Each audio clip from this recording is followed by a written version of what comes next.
Hello, welcome. I'm Tiffany. This is my quilting life. I'm going to make something. Alrighty. So it's Sunday. So Sunday, where I sew something and hope you do too, because you got to sew something. And I didn't sew yesterday. Did I sew the day before? I didn't sew the day before Friday, either. you did. You worked on Friday. Oh yeah, I worked on Friday. Yeah, I haven't been doing much because I don't feel so good. Because you were sick. Yeah, yesterday I took off for being sick, so I didn't do anything. Anyways, let's see who's here. Wow, there's a lot. Let's see. Delia's here, Mary, Tony, Diana, Michelle, Karen, Shirley, Beth, Joanne, Norma, Cheryl, Donna, Dawn, Catherine, Nancy, Dawn, and so many more. Hello, everybody. So I really had no plans today, like the thing says. If you were here for or saw my Breakfast at Tiffany's episode the other day, I started a jelly roll quilt and I had these end cutoffs. Well, I'm going to make something with these end cutoffs. So I pressed them all open so they are pressed. And now I need to finish trimming them because they're the ends, so they weren't perfectly square right here on the end. So I'm going to finish squaring them all. And then I'm going to find the smallest one out of all these and then trim them all across the bottom side to the same size. That way I can turn all of these into flying geese units instead of putting them all together like I normally do. I think I'm going to turn them all into flying geese because that sounds like fun and different, and I can make a quilt out of flying geese. Why not, right? So that's what I'm going to do is I'm going to sit here and we're going to chat and you can ask questions or whatever you want. And I'm going to just trim all these nicely and nicely. Nicely and nicely. So all I'm doing is squaring the corners up because, like I said, they were from that first cut and the last cut. So they're not always straight. So we're going to make them straight on the square part of things. And then we'll find the smallest one, which is probably going to be this one. This one looks the smallest of all of them that I went through earlier. And then I'm going to turn them into blocks.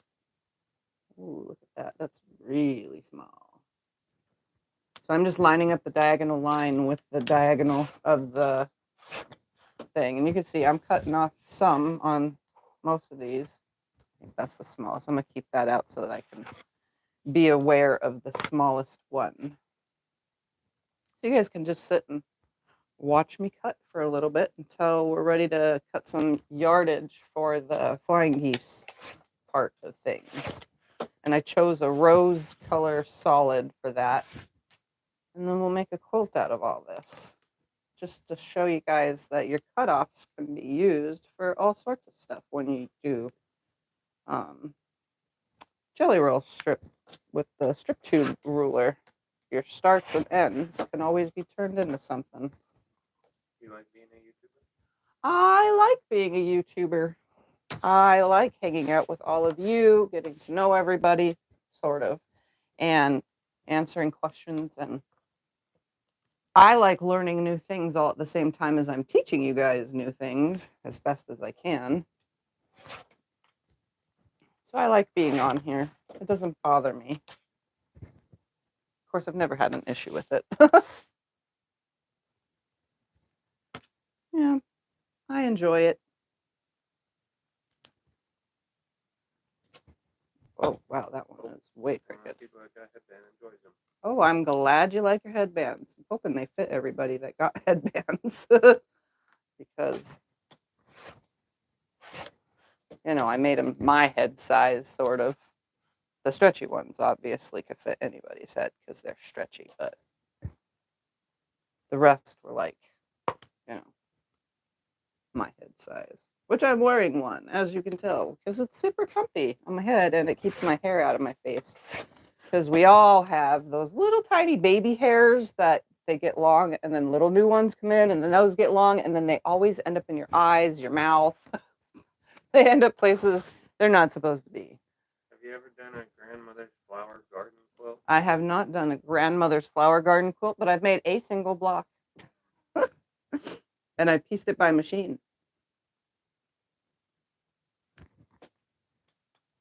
Because I'm not a English paper piecer, so I never was into any of that kind of stuff. I've done foundation paper piecing, which is still paper and, piecing, but I don't like hand stitching. I am not a hand piecer, like, at all. And you could probably make the whole thing by machine, but it just can't be small blocks. Small blocks are hard to do by machine. Small hexagons.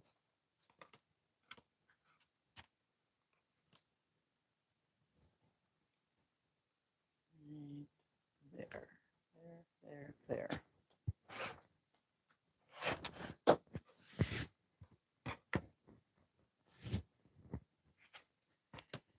Yep, I like messing with my scraps. That's what I like doing. I like playing with scraps. Making things and creating things out of what normally would be garbage.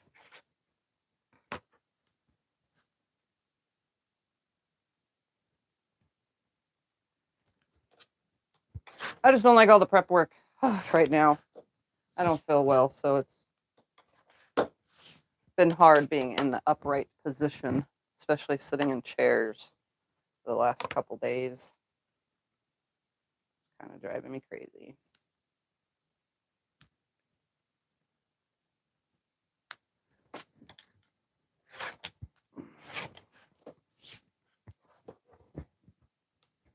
So far, none of these have been as short as those two. I'm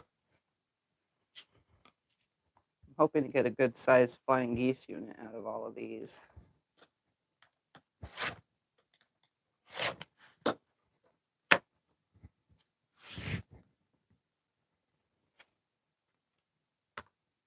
Pretty sure I'll be adding 5-inch squares to the points. I think that'll work. You can remind me of the connecting threads thing is still going on. Oh yeah, don't forget, if you guys are interested in shopping, Connecting Threads is having a Christmas in July sale. So everything on their website, you will get 25% off of your order. So don't forget to visit Connecting Threads for that sale. It ends soon. I think it ends the 25th or 27th or something like that. It might be the 25th that it ends.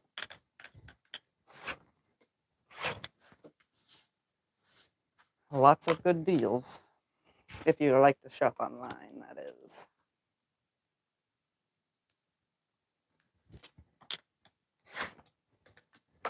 I like to shop online and in store. That one's got a short one in it.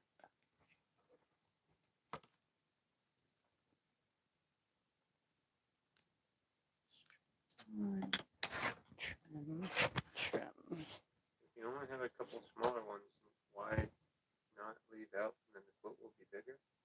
No, I'm going to just put them in. I'm going to use all the pieces. If I leave them out, then I'm going to have less pieces. And I'm trying to get as big as I can out of all this. So I don't leave anything out.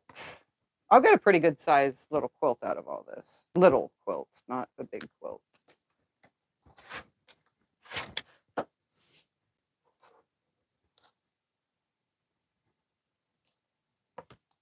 Just a fun something to make. That's what I'm going to get out of this.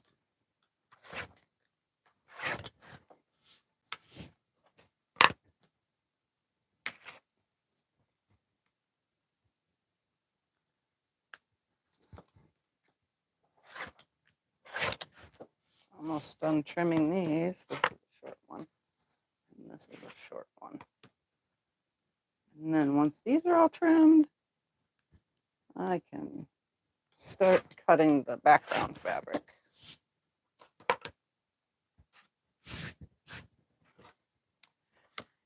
All right, but we also have to figure out what size they need to be.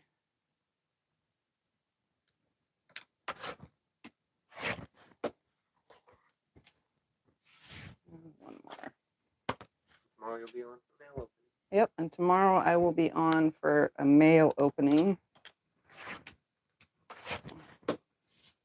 Those are usually in the morning time.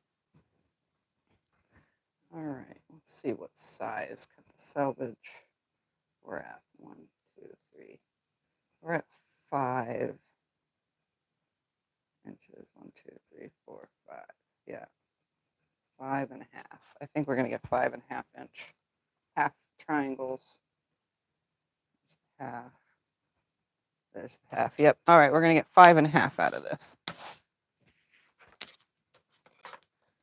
All right. I need this guy right here. Need to line it up on a line on the corner like this. And we're gonna line that up and trim this off. So I got a mark there. 1, 2, 3, 4. Let's see where this sits. Yep, 5.5. Okay, so that's what I'm gonna do. Line them up on a line. I'm also using the 45 on my ruler, lining that up. And this right there, and that right there.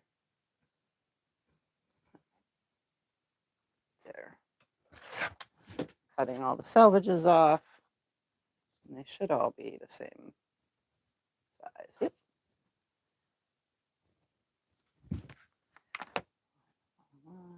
Line up on the line. Use the 45 line. Right there. They like your shirt. I like my shirt too. Scotty got it for me.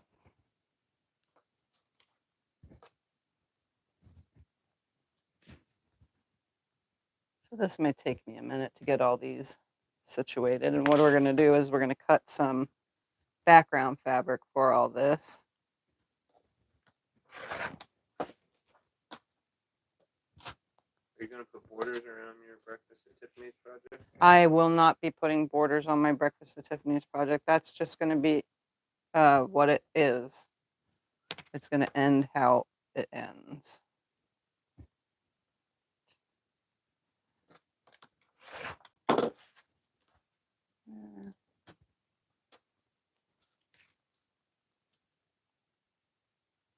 Now all the edges on this are bias except for this.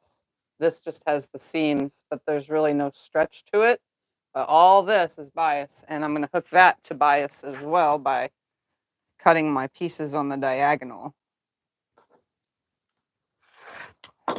when I cut my squares out. I actually don't even know how many pieces I have here.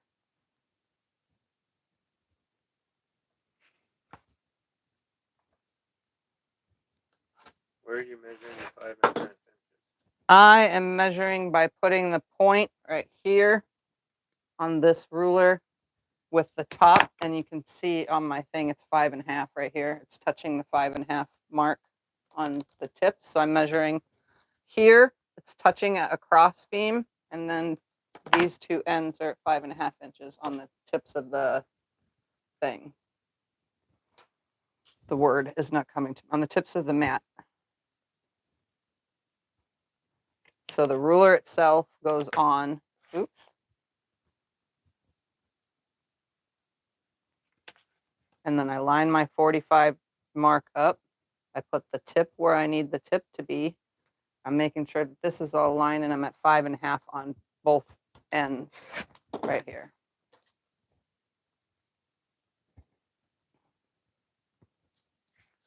So it's a one at a time kind of trimming thing.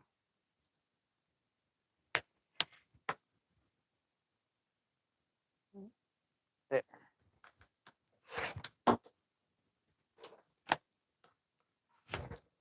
Shouldn't take too long to do all these.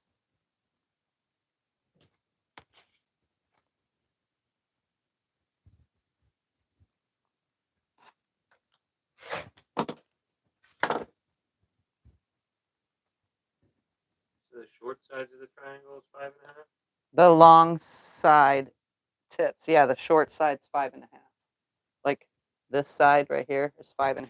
So if I lay this down, 2, 3, 4, 5.5.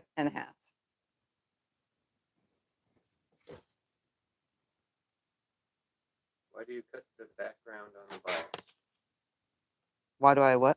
Cut your background on the bias. Well, I'm not cutting it on the bias, but we're going to cut out squares and then chop them in half one time. That way the two outer edges will be straight a grain, just like this is on the bottom of these.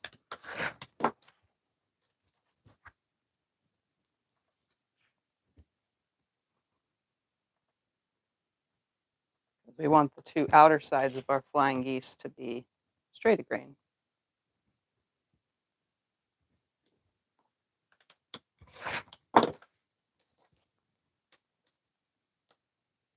Trying to at least keep it from being a stretchy little project.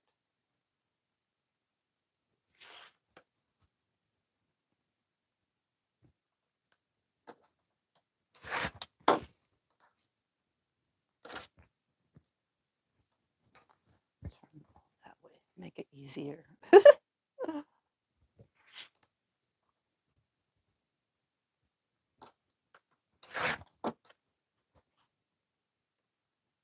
This will be cute though. It'll be a cute little quilt. And I chose a rose color background.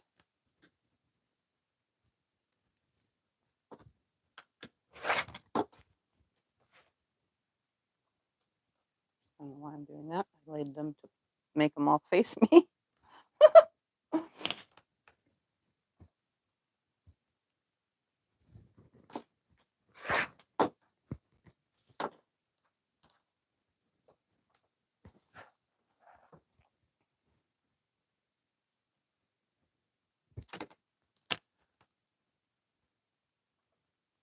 This one's short, but I'm going to make it work. There we go.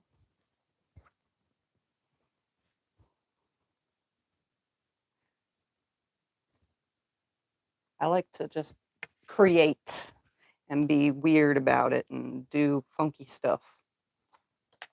And I don't like to waste fabric, so that's why I do little projects with all this stuff. But I always hook them together, 4 of them. This time I wanted to just make flying geese units out of them.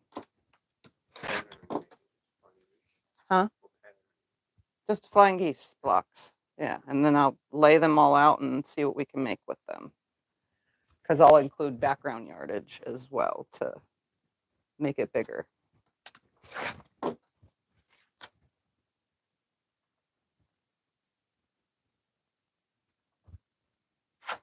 Oh, come on. Stay on the line. The only problem with fabric, doesn't like to stay when you tell it to. It's naughty.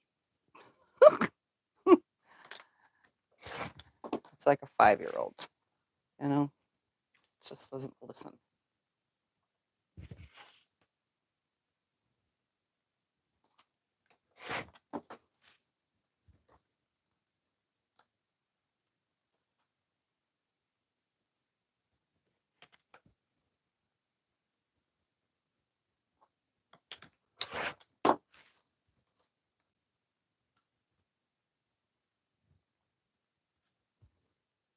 And I'll probably still have to trim once I add my flying part to my geese. That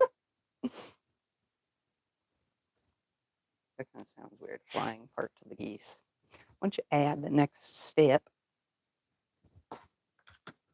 all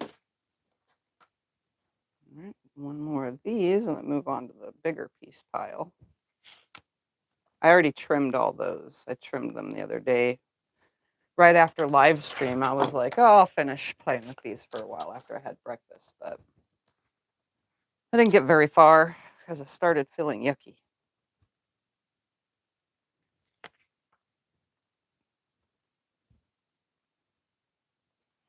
Line that up, lined up. I'm going to get a little strip out of that.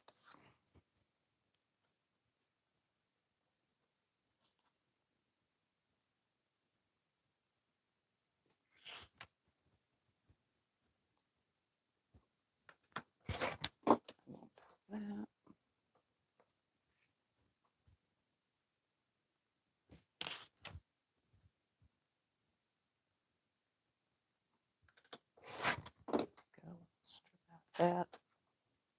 If I can get 1 inch off of these bigger pieces, I make little strips and I'll hook them together just for fun.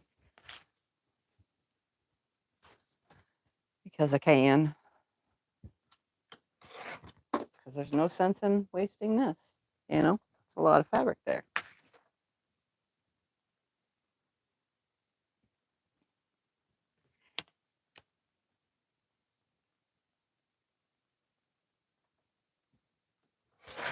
There might be 1 inch on that.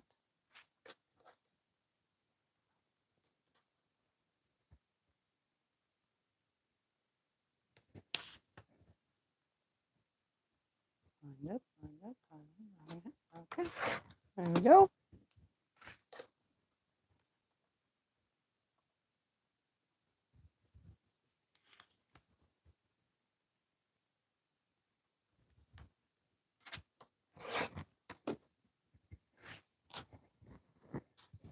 Oh,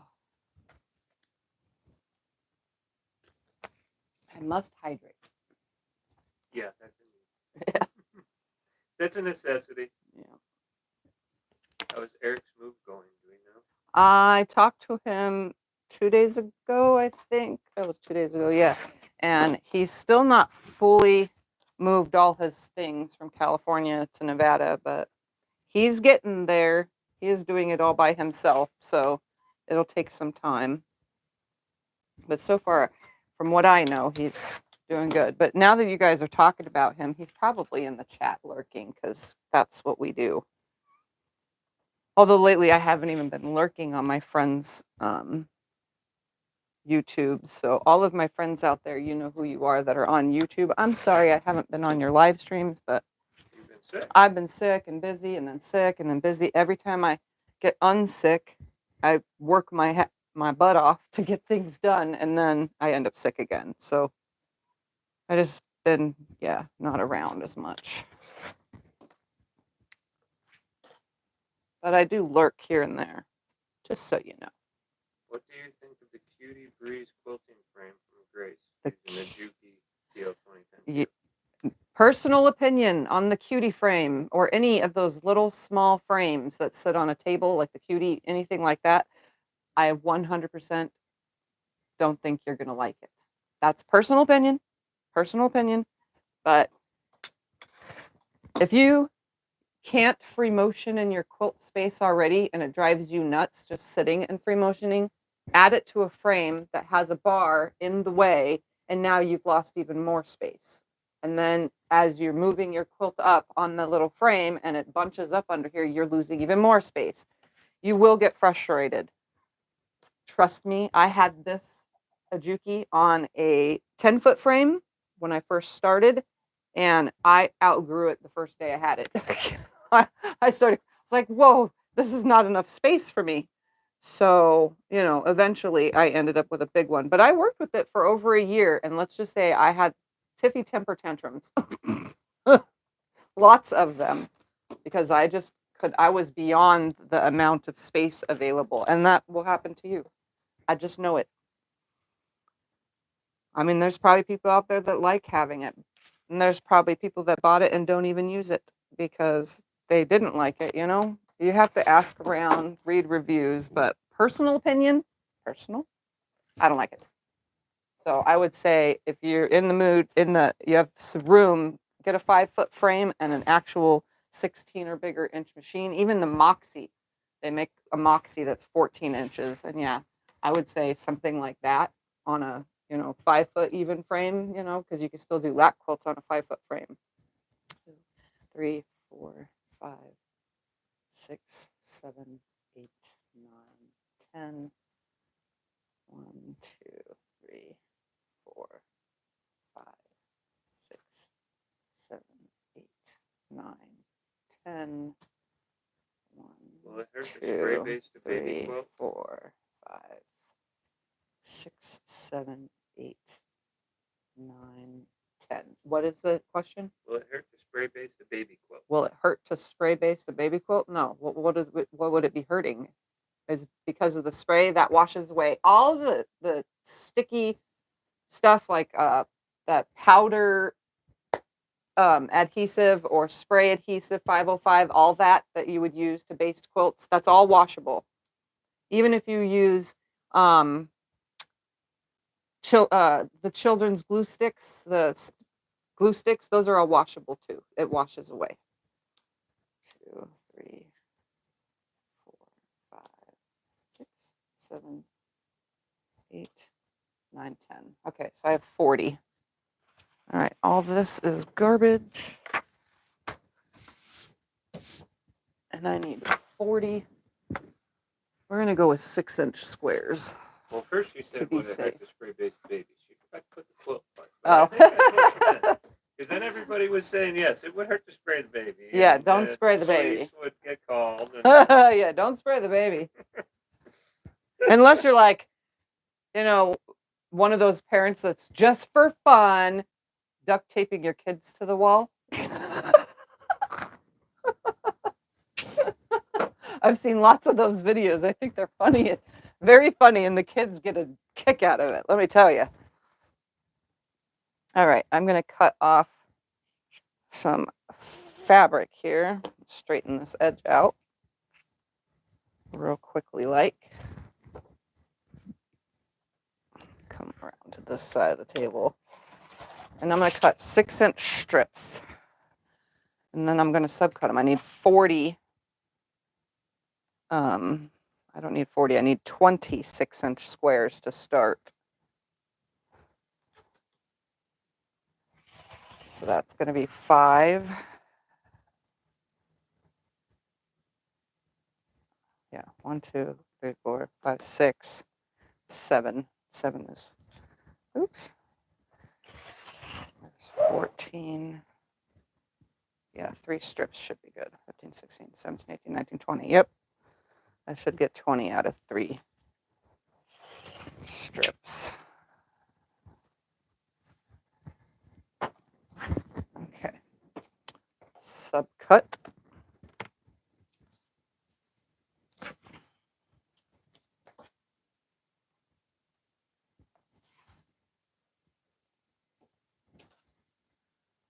Stack them on top of each other.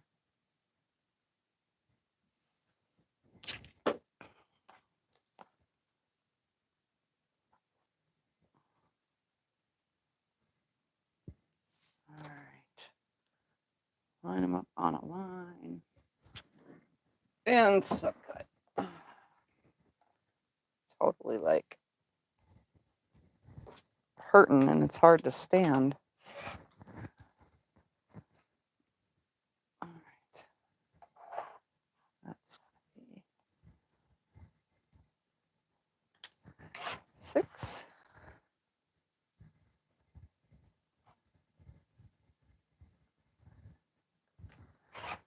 12.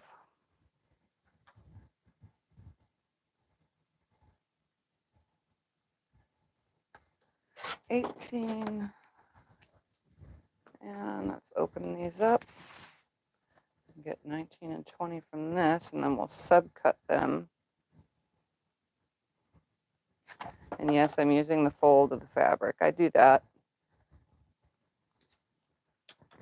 Okay, that go over there, that go over there.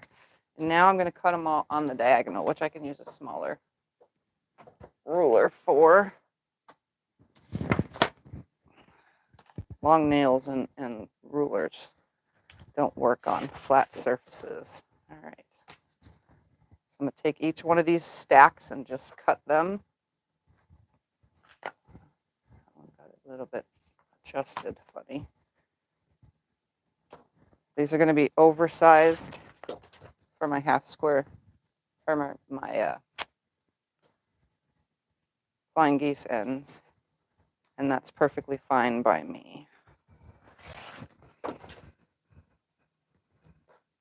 That way I don't lose any points.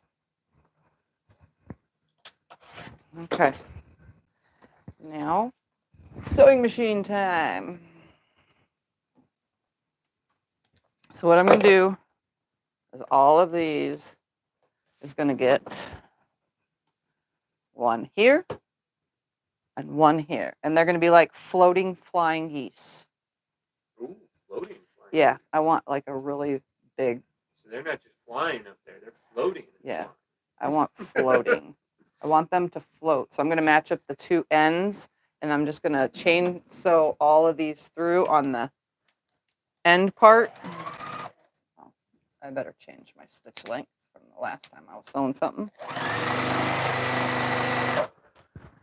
And now I'm just going to sew all these on.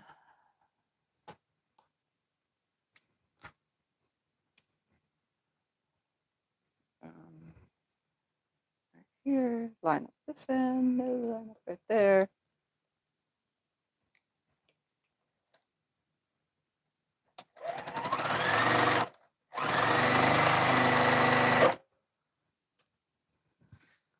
These, I think I'm probably going to have to cut more, obviously. Oops, which way was I going? This way.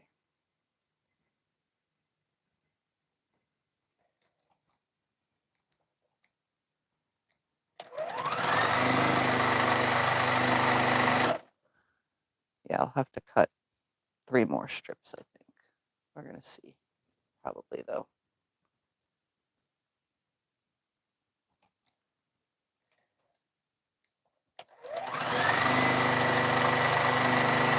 I'm going to make one completely so that you guys can see what I'm talking about here.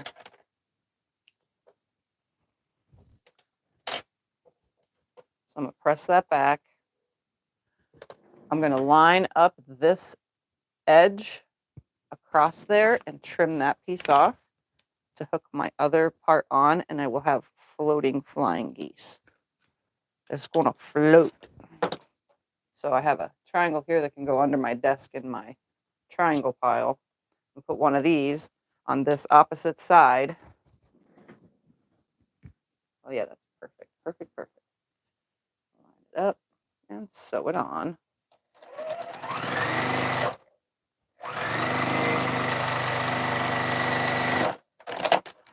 That way you can see it's going to float. Oh yeah, because I can get a bigger quilt this way, making these rectangles like that. And then if I put a piece of a straight piece of this between, I'm just going to use this as example, between each block, they will literally float. You know, so I can make rows and they'll just float. Well, yeah, I'm going to put a strip there, but I think it will be awesome, just like that.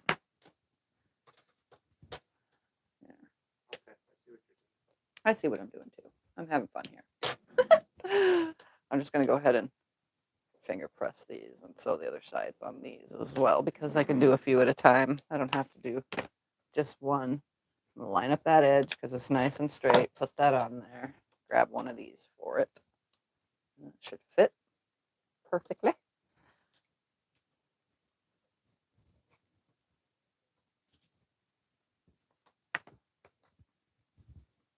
This should be a fun little quilt. However big it turns out, because I have no idea how big it'll be or anything at this moment.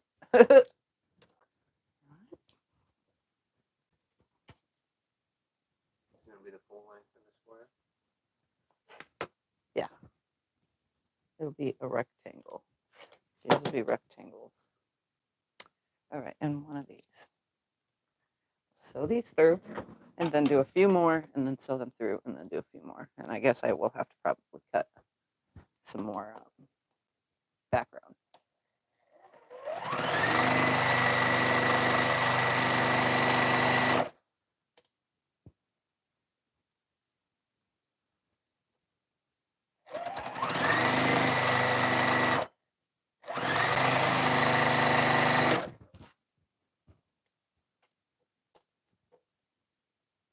I think it will be fun. It will be beautiful. Yes, it will be beautiful. Press that back. Oh, look at that. See? Nice giant flying geese units. Why? Because I can.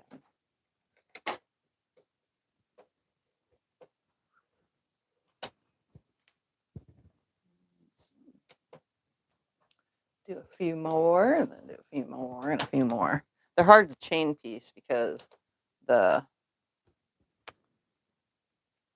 kind of elongated. So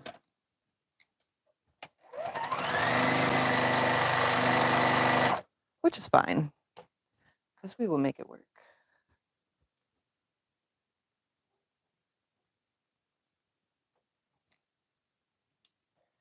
Just have to keep lifting my needle.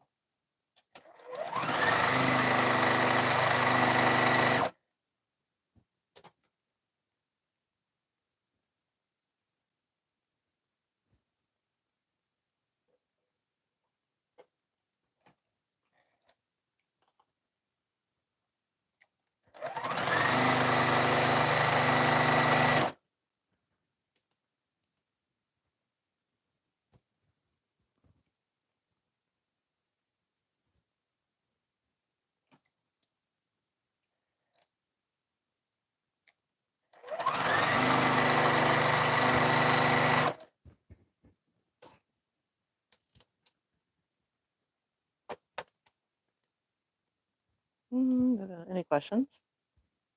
No? That I haven't answered. I don't think so. Oh. Don't make it ask questions. You guys can ask questions. I saw a comment that says, I wish I could peek into your brain. I wish I could peek into my own brain. I wish I could just print what's coming out of my head. You know? Like, just press a little button on the side of my head and it visually just prints something out. You know? Like robot eyes. That's kind of funny.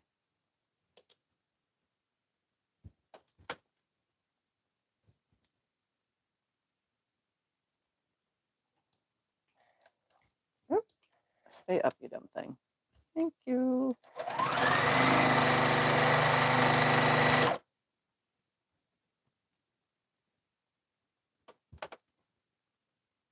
I have so much fun when I just make things up. I don't know why. Something about it. Just makes me happy, you know? Just doing whatever. Are you leaving it a quarter and over on the bottom for it to match? Nope. The bottom matches.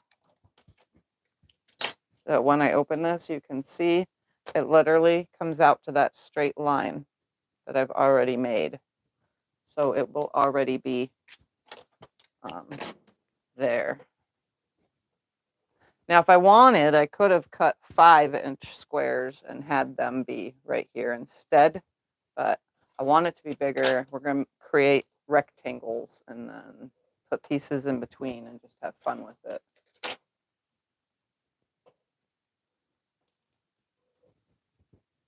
And yes, I'm just going to finger press everything. It is so hot here. I think it's so hot that it's not allowing the house to cool down enough. So the less we use the iron, the less we get overheated. If you want to iron. No, it's fine. This is fine being finger pressed for now. When I go to like start assembling things, then I'll start having things pressed. But for now, I'm just finger pressing. You look like a biker chick. Well, at one point I was a biker chick. Yeah, I used to wear regular bandanas to keep my hair back and glasses for riding my motorcycle. Because every time I'd even if I just put my hair into a ponytail, if I didn't cover it some way, when I'd get back from riding my bike, you got to think I rode a street bike, not a like Harley or those kind of bikes. I rode street bike, which are the little fast ones, you know, like a Kawasaki Ninja or a CBR 600, which you guys probably don't even know what that is, but I rode those kind of bikes. And so I would come back from, 95 to 125 mile an hour rides. And my hair would just be poof.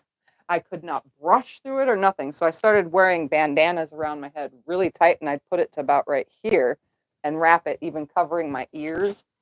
And yeah, for the life of me, I could never keep my hair nice. And when it was in a helmet, I didn't like to wear helmets in the summertime because of the heat. But when it was in a helmet, I'd get helmet head. So I would wear a bandana in my helmet as well. What size will the rectangles come out to? Let's see. We'll measure one right here. They should, let's see, be 7.5 by 6 3/4. But I could always trim them down if I wanted to. But I kind of think since they're all having the same size piece and this edge is nice and straight, I think I'm just going to put them together as they are. Why did I pull that there? I'm cutting these off. I think I'll just go with what I get out of it instead of trimming anything down. What's your music note? My music notes is supposed to be Elvis Presley. I'm all shook up.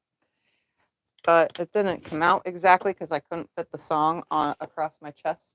So, yeah, it's an MS thing for me because I'm all shook up. You know, I get the shakes all the time, and my body just does what it wants to do when it wants to do it. And, yeah, so it pertains to my MS. And then I have a saying that's a James Dean saying across my neck right here that says, "Dream as if you'll live forever, live as if you'll die today."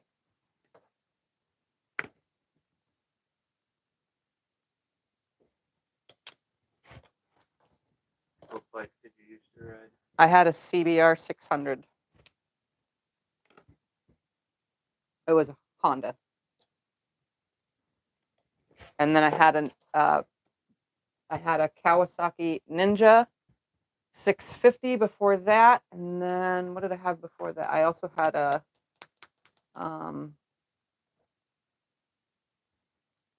it was another Kawasaki something or other.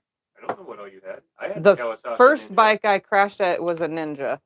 The second one was a newer Ninja. I had an older Ninja and a newer Ninja. That's right. And then I had crashed Tom that Cruise's one. Bike from Top Gun. And I bought Scott the Tom Cruise's bike from say it again real quick so my brain says it. Top Gun. Yeah. I almost said it backwards. Yeah. Same bike he rides in the movie, but not the actual one from the movie. Yeah, same bike that he rides in the movie, but not the actual one he rides in the movie, obviously. But yeah. I taught Scott how to ride a motorcycle. Is that weird? It's usually the husband teaching a wife how to ride, but the wife taught the husband.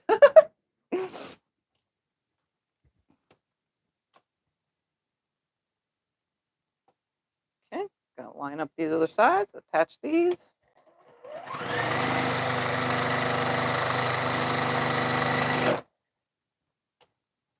Tell him, and then when you got too shaky and you had to sell yours, we tried to do the big one together, but you wouldn't sit behind me. Yeah, so I got too shaky and couldn't hold up my bike anymore, and I was still quilting. I started quilting before I got rid of my bike. So you used to see it in the background in the garage in the beginning videos, if I had the right angle, obviously. But anyway, I couldn't ride anymore because my MS. I couldn't hold my bike up anymore. My legs were just too shaky, and so I decided I sold mine, and I sold it, and then Scott kept his, and I made him get rid of it because I won't ride on the back of a motorcycle. I'm the one that rides the bike. I won't ride on the back. Well, I wanted to get he wanted to get a big bike though that we could, ride together and be comfortable. A cruiser. Like a cruiser or something. But and our neighbor tried to convince us for the trike to get their trike, but I just can't do it. I can't ride on the back of a motorcycle. I'm the one that rides, So they had a big Honda Goldwing. Yeah, they had a big, the neighbors had a Goldwing, a Honda Goldwing for sale. We sold for them. And we sold it for them, but he tried to convince us to buy it instead because it was a bigger bike and it would fit the two of us. Convince you. I was ready to do it. He tried to convince me. But you wouldn't sit behind me. I just won't sit behind Scott. I don't sit behind nobody. I learned to ride dirt bikes at an early age, and I love riding dirt bikes. I like going out into the desert and having fun, but I can't do that anymore either. So I've switched to quilting.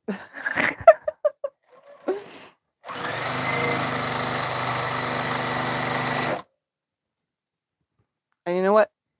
It's better because I'm not getting hurt and I'm not crashing bikes.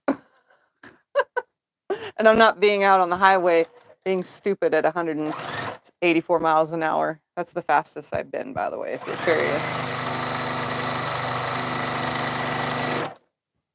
It's really hard because I'm so little to go around semi-trucks when you're going that fast on a highway. You're not supposed to go that fast on a highway, but, I did my daredevil things in my younger years. Got it over with.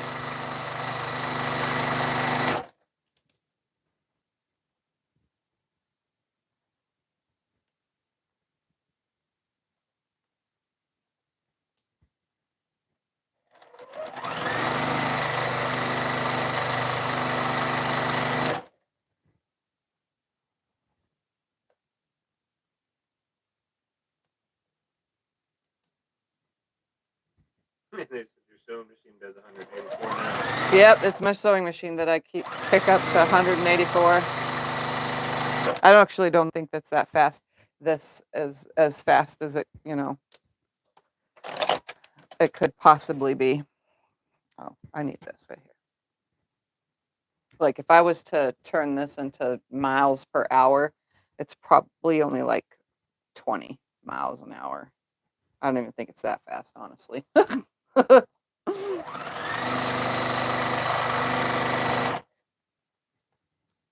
And I don't even know if they make a chart that's a conversion chart from motorcycles to miles per hour to sewing machines miles per hour.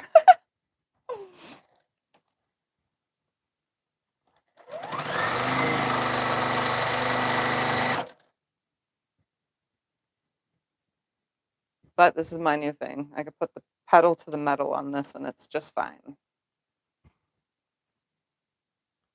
And I don't get tickets.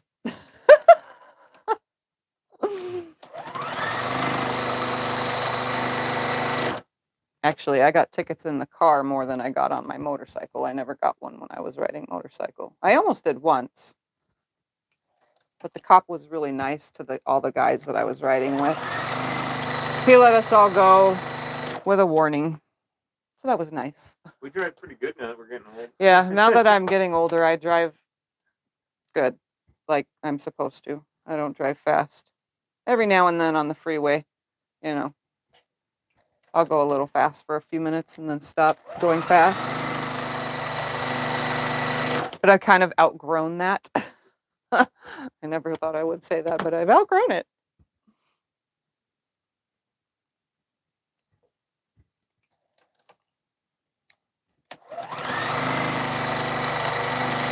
I have more to live for now, like making a ton of quilts. All right, let's do these few, and then I'll cut some more strips off of the yardage. Cut 3 more strips off of it.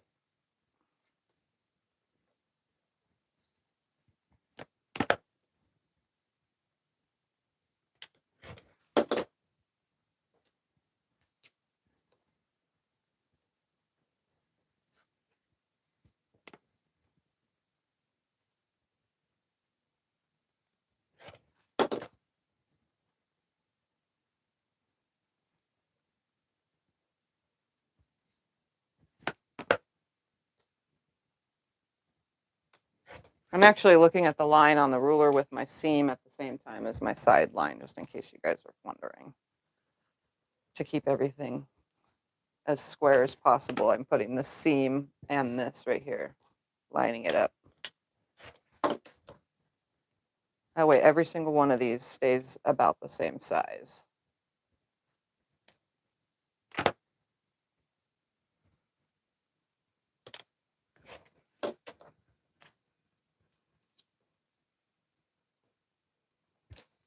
I'm going to move all that out of the way. Move all these out of the way. We can cut more. Oops, I got to cut this off first. I'll cut 3 more strips. Where did I throw those? Sew all these on first.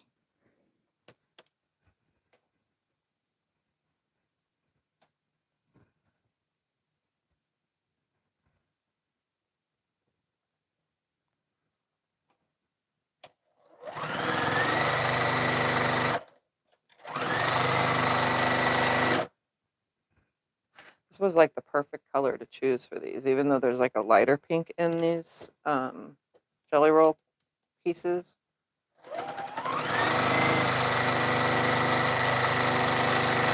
The rose pink looks good.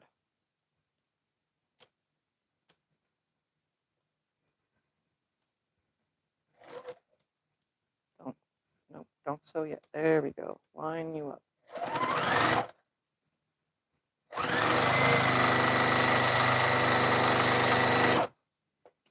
I may have to trim a few of these.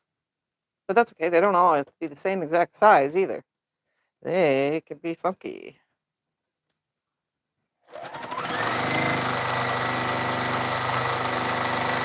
That's the cool part about playing with scraps. You don't always have to do the same exact thing. You could change things up, make things different sizes.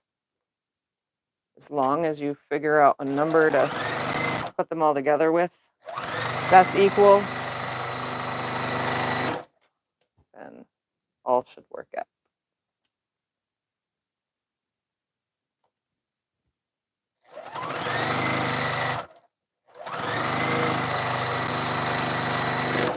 All right, I'm gonna toss those there.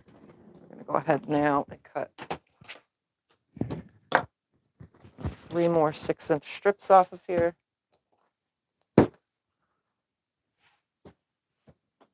Ugh.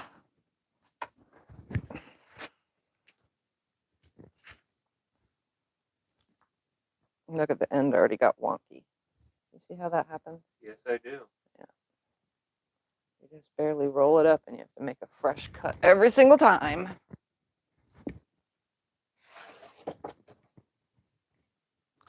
All right, 6-inch. There. Ooh, move that out of the way. 6 again. And 1 more.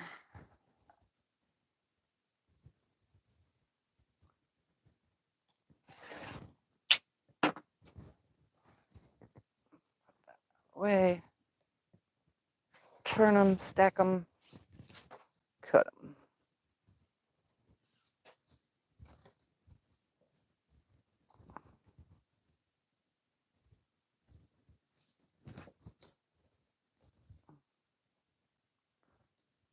Oop, right there. There we go.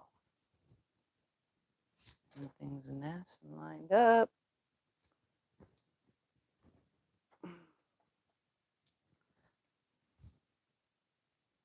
Make a nice straight cut.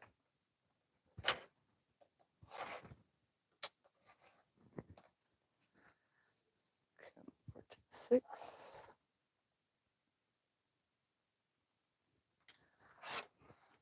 6. There, right there. There. Slide it over. Do that again. Open 2 up. 20. What brand is that ruler? This ruler is the Quilter's Select ruler. You can get them anywhere online that sells Quilter Select products. This is the 8.5 by 23, 24 inch. Yeah, 8.5 by 24 inch. All right, throw that over there. Cut these on the diagonal.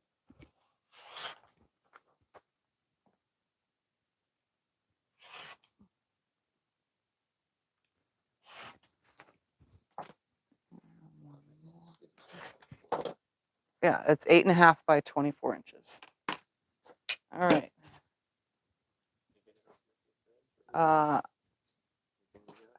Some of them, you'll have to check all of my affiliate links to see which one sells them, because I actually haven't paid attention to that. All right. Now let's do some more.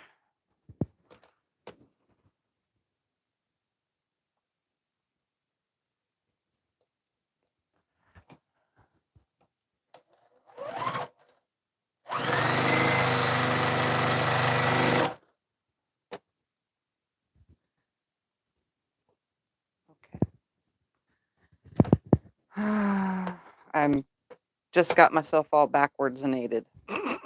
Backwards-inated? Yep. Like it. Backwards-inated myself. Good word there.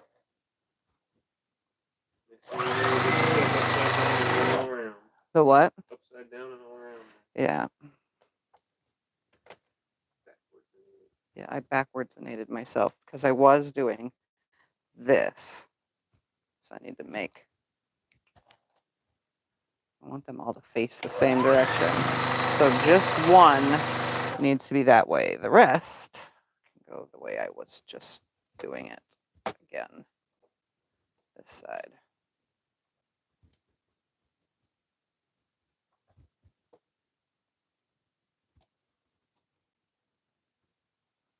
So that means 20 of them will go one way and 20 will go the other way. Right? So I have 1, 2, 3, 4, 5, 6, 7, 8, 9, 10, 11, 12, 13, 14, 15, 16, 17, 18, 19, and that one was 20. Okay. So the other 20 will face the other way, like this. Because I screwed that. I like everything to go the same direction. So I have one in a totally different direction would be, I mean, it's okay, but I'm trying to be equal about this. Just an equal opportunity sewer, huh? An equal opportunity sewer? Yep. That's what Scott just called me. That was funny. Darn right.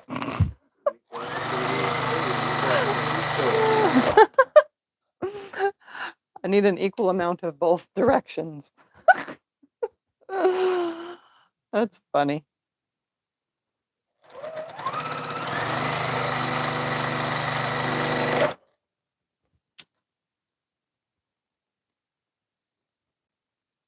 Is the pink your background? Yes, the pink is my background. It would just be flying geese floating in the background.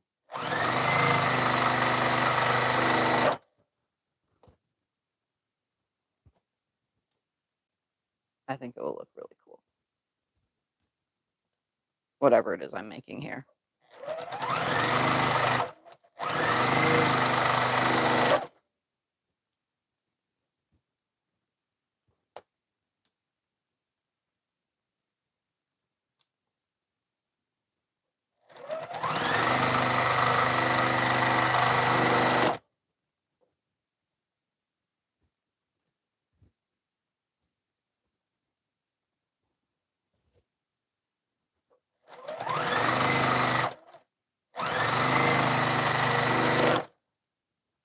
You can actually start pressing all those ones if you want.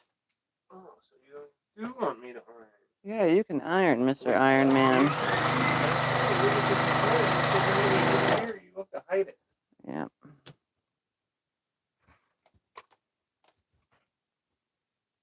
Where's the mat? Oh, you put it under there. Oh yeah, it's out of the way somewhere because I needed the whole ironing board for that long quilt on the long arm.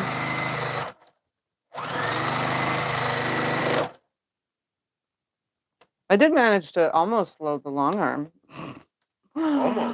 Almost loaded. We cut batting, put the back on the frame, and the quilt top is just there. It's going to be custom quilted. It's a client quilt. And sometimes I just need to stare at it. Every time I walk past it, I can see it, and it gives me ideas. So I need to like walk past it a few times before I commit to whatever I'm sewing on it or quilting on it. Do you know what I mean?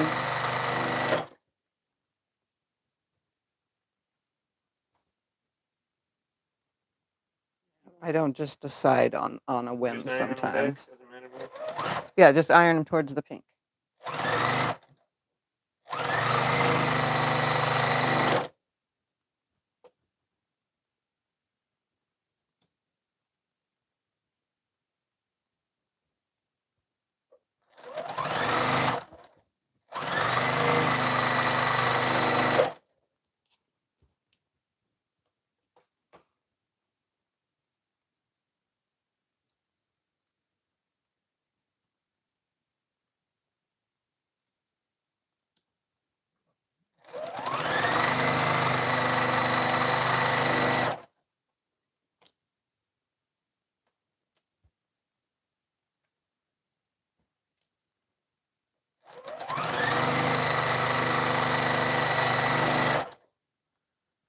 2 more to attach the one side to, then I can attach the second side of all of them. Yay.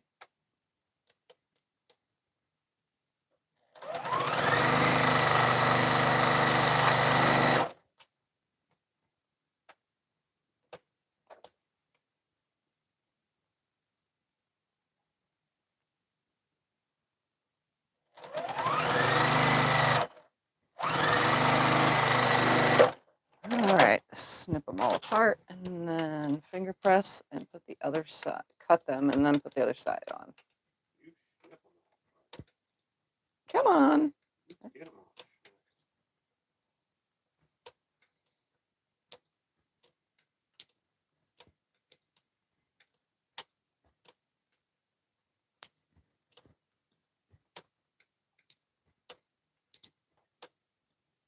Hey.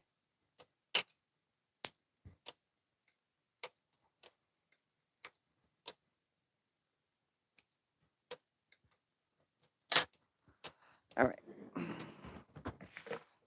Finger press, trim.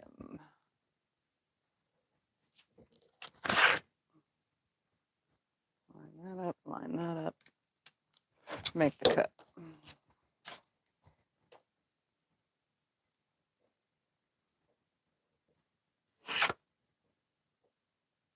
Line that up, make the cut.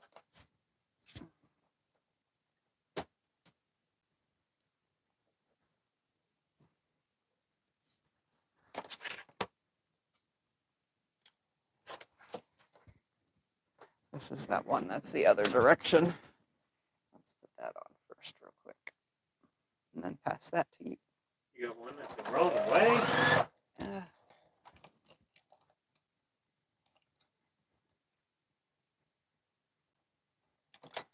It's the wrong way. Yep.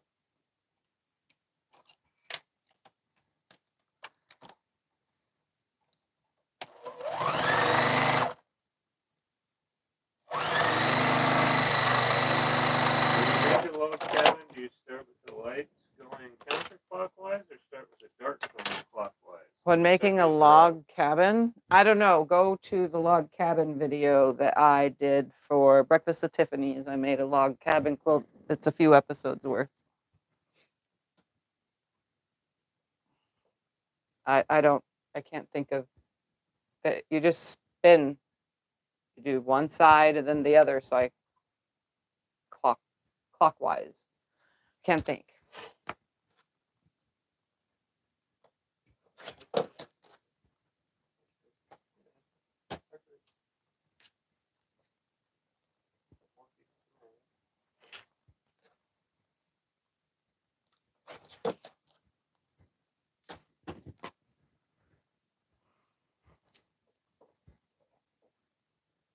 I'm just finger pressing them back and trimming these real quick.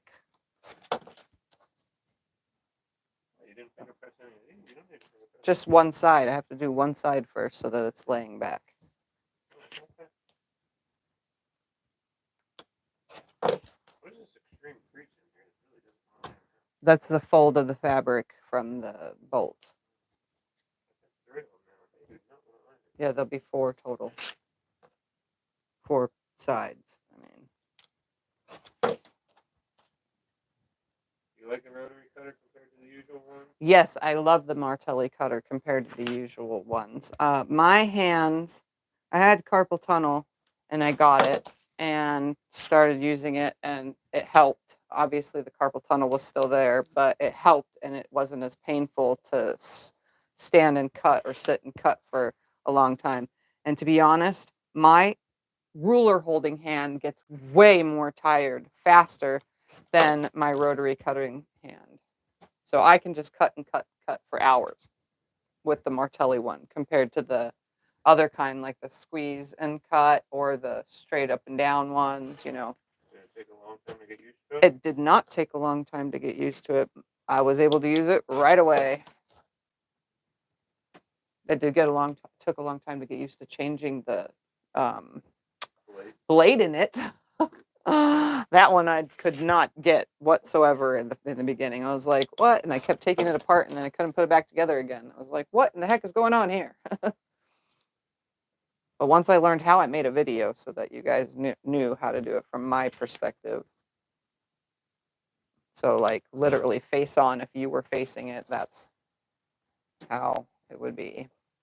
Plus, I've also learned how to hold the rotary cutter while I'm doing other things so that I don't actually have to put it down. The other rotary cutters, you can't do that. This one, you can, because it takes this part of your hand, and when you're cutting, your thumb goes here, first finger goes there, and the rest of your hand goes on the thingamabobber. So you can literally hold it or set it down every time. That's on you, but I hold it. I don't cut myself doing it either. I actually have more problem cutting myself because it lands like this. I've thrown it down and forgot to put the blade away and then gone over it. And then sometimes I've placed it down and I've gone like this, and I actually cut myself because I tapped it because it was a fresh, sharp blade. Have you ever had problems with the spring popping off from that? Yeah, the spring has popped off, but I'm able to get it back on.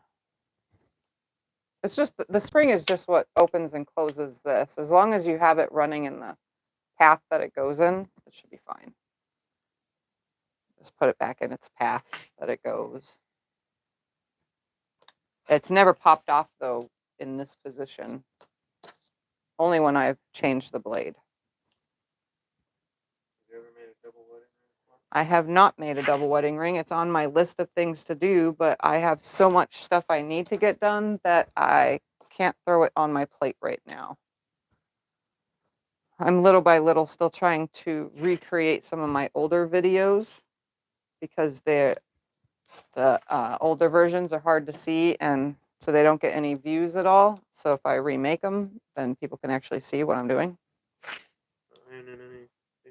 No, I'm just finger pressing these for now. I'll be done with these. Once these are all done, then I'll send you a whole nother stack.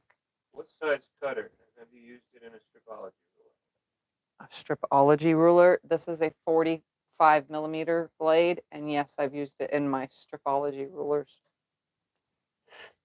because I only have one of those.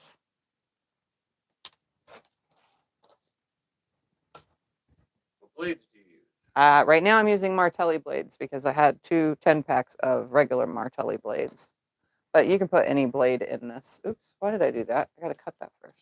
You can put any blade in it. It works. Any brand. Because that's what I usually do with all my rotary cutters. I put any brand in them. If it's an Olfa cutter, I'll put a Fiskars blade. If it's a Fiskars cutter that I have, then I'll put a random online, cheapy blade.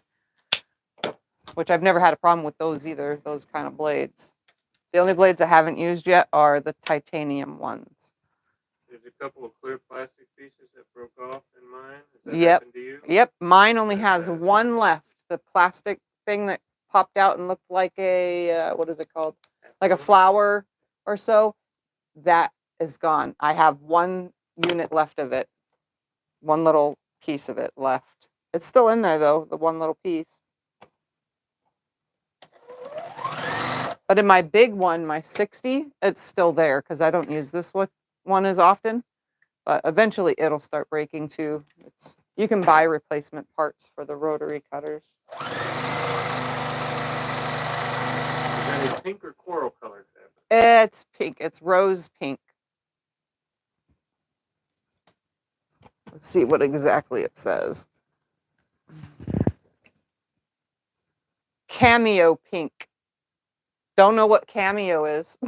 To me, it's just rose pink. It's pretty. It's a pretty color.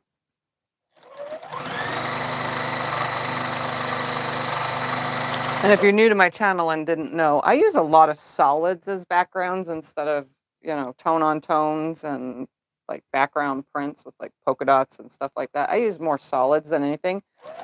I like the look of a solid background because I like to be able to quilt cool things in those solid backgrounds. Where did you get that? Do you know? I don't remember where I got it. I have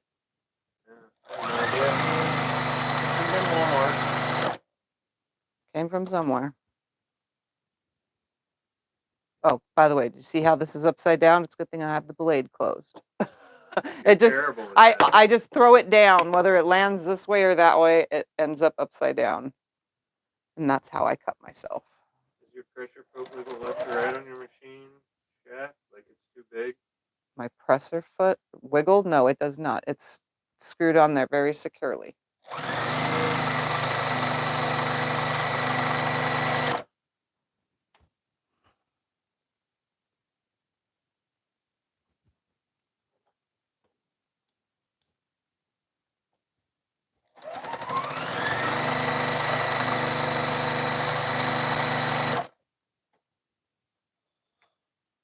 It's from Cottonville or something like that, it says. Cottonville. It was made by Cottonville. It's made by Cottonville, the fabric. Which I don't know what company that is. I actually like it because it is the less shreddy than most fabrics. Like, it doesn't shred that bad. I mean, look at that. I have one little tiny piece picking up right here. And that's it. I mean, this stuff is pretty good. And it's a nice color.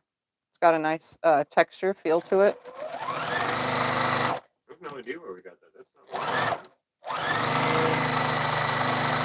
not it might have been sent to me, maybe.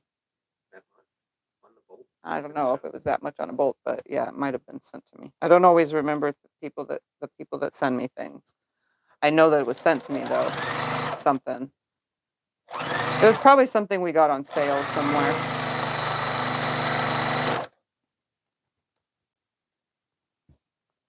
I also like using, when it comes to solids, I like using Marshall dry goods. What are they called? Dream Cotton. The Marshall dry goods Dream Cotton. That's good stuff too. That doesn't shred very easily either. Oh yeah, that's a block right there that I'm making. An oversized flying geese unit so that no points get lost, and I'm gonna hook them together with, I think, pieces in between each piece to create a really cool design of some sort.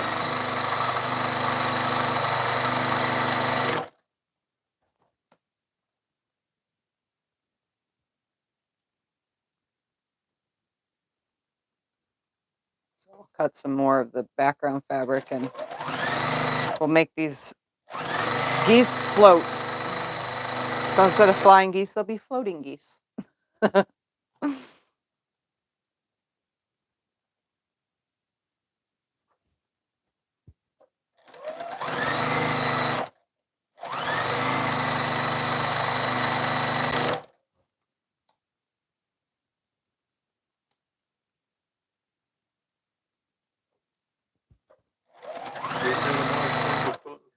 Right at the edge more than the chain store?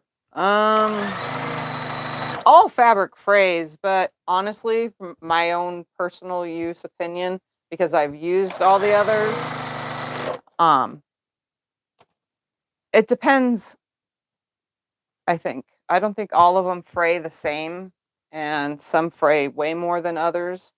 That's why I don't use Country Classics, which is a Joann's brand. I do not use those. Those are bad, bad, bad, bad fabric. Sorry, Joann's, but that's just not a very good fabric. Why buy other stuff at Joann's? Just not the Country Classics brands. It's like tissue paper, and it feels polyester like tissue paper. It's, yeah. But I've used Kona Cotton, I've used Bella Solids, the Dream Cotton that I'm getting from Marshall Dry Goods, Walmart, the Waverly brand. I have used all sorts of different kinds of fabrics when it comes to the solids, and there's just a few that don't shred that bad. And the Country Cotton, or the, I got to say it again by looking at it. The Dream Cotton from Marshall Dry Goods so far is really good, and this stuff is really good.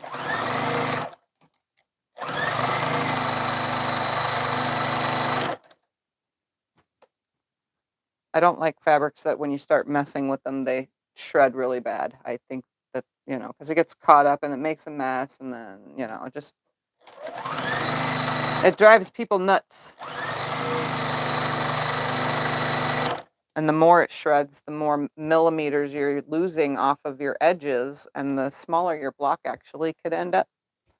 So you definitely want to find fabrics that don't have a high shredding probability, I guess is the word. All right, 2 more, and then I'll cut all these and send them to you while I find a perfect size for all those to be trimmed too. That way everything's mostly equal, although I don't think I'm gonna trim them all. All right, last one. See, I cut just enough pieces. This time I didn't overcut. Usually I overcut and I have a ton left over. I guess better to overcut than undercut. Yeah. Yep. All right.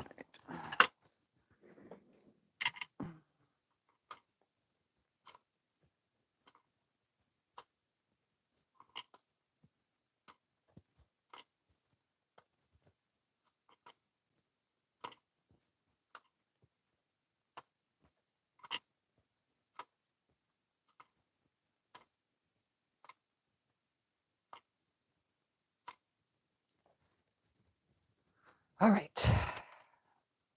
You ready for me to iron? Yeah, iron all those. And then I'm going to see how equal the ends ended up on all of these. They look good to me.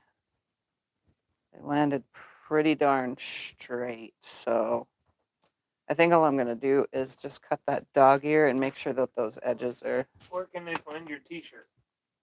Scott bought it online. Where did you find it? That was on the one site that comes from China. It's not TV. AliExpress? Yeah, AliExpress. AliExpress is where he got it. All right. Any advice for someone just getting started at long arm for clients? Just getting started at long arm for clients. Don't take on more work than you can even do. Client-wise, I try not to doubt myself when I'm quilting for clients. So if I'm working on their quilt, I try my best to have a set plan and stick to it and not doubt myself. Oh, well, this isn't looking right, and then pick it all out. I try not to do that as best as I can. Stay in contact with your clients the whole entire time is a really good thing. Yes. And just communication. That's a good thing with your clients. And doing your best work that you know you can do, because not everything's perfect. Make sure that the client knows ahead of time what all they have to send you, because you've got backing fabric that's not long enough plenty of times. Yeah, make sure that you reiterate that you need 4 inches all the way around a quilt. Each side needs 4 extra inches to load it on your frame. Make sure that your client knows you need the quilt top to be pressed. Make sure you say all those things, because if not, you're going to end up with a headache. And not to say anything bad against people that do send me quilts, but I do get quilt tops that have holes in them. You need to check for holes in your quilt tops before you send it to your long armor, because those holes get snagged up on the foot and then it creases it back and it just becomes a disaster. Sometimes it rips, which I've had that happen before, and I have to fix it, because technically it's my fault for not paying attention, but it's also their fault for not, telling me there's 3 holes in the quilt. You know what I mean? So make sure that holes are fixed, that it's nicely pressed, or else you're going to be pressing everything all the time. Make sure that they cut away the extra selvage on the backing fabric. So once they piece it together, cut away that excess selvage and leave an open seam. Open seams are the best for backing fabric, so it keeps it from having like a bump on the back, because there's already bumps on the top, and it just makes it worse if it lands on a seam. There's a lot of things that you can make sure that you need to be right before they send you a quilt.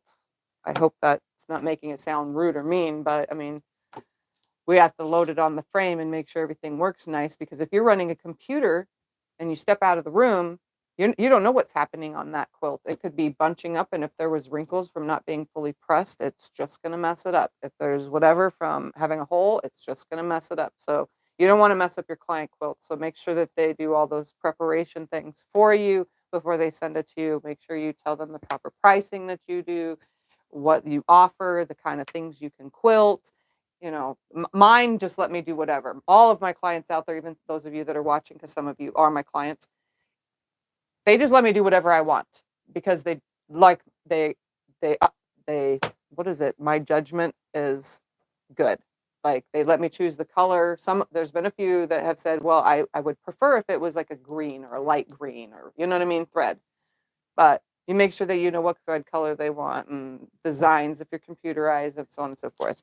So lots of talking with your clients. Well, yeah, you have to let them know what you can and can't quilt. Yeah, and you got to let them know what you can and can't quilt. Because like At one time, a lady wanted footballs and basketballs. Yes. And Tiff could not quilt footballs and basketballs. So she sent her pictures, and the lady still wanted it, even though Tiff really had a hard time with it. Yeah.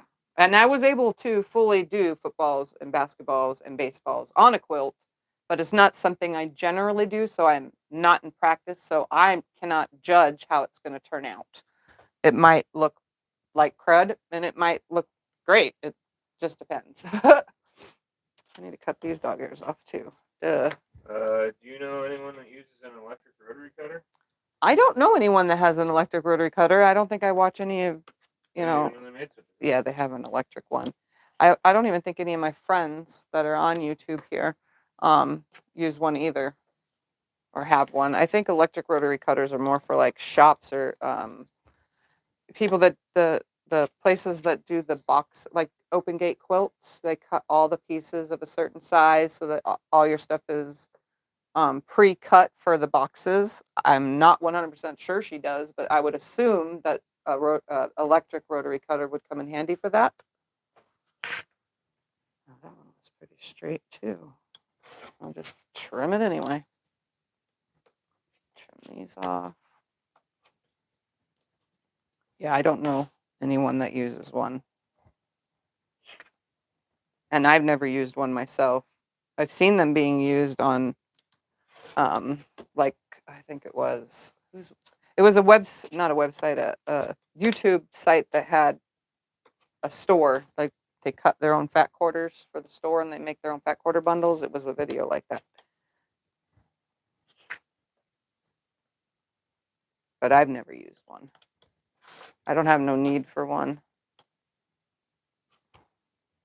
I have an AccuQuilt little baby thing, and I still barely use that. I mean, I do use it, but I barely use it. I have used it plenty of times for 5-inch squares now. I think I'm already wearing out my new mat for that. For pre-cutting 5-inch squares.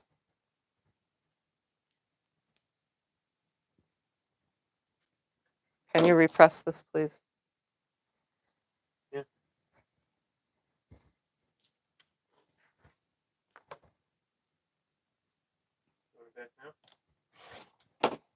Sure, so we can keep these ways together.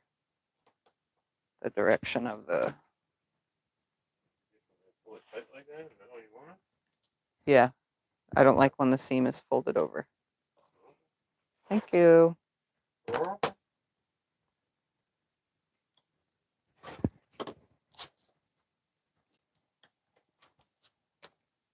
I'm not even measuring an accurate size of all these if you haven't noticed. I'm just trimming them down because I'm going to be connecting them and we're just going to be making things up as we go. So I'm just going to leave them whatever size they ended up.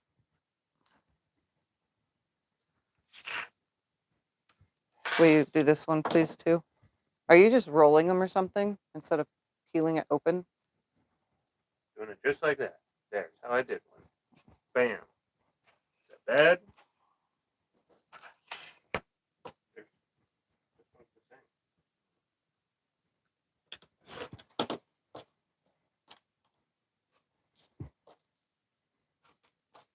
See, look, open it.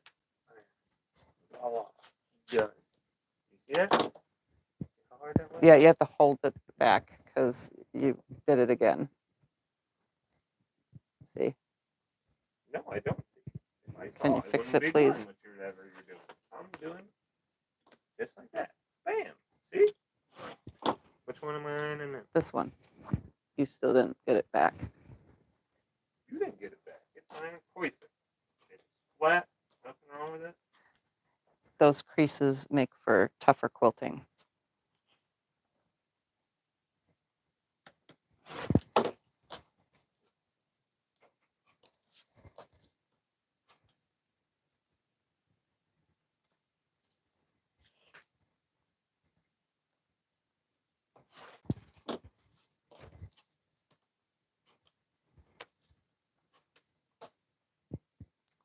Alrighty.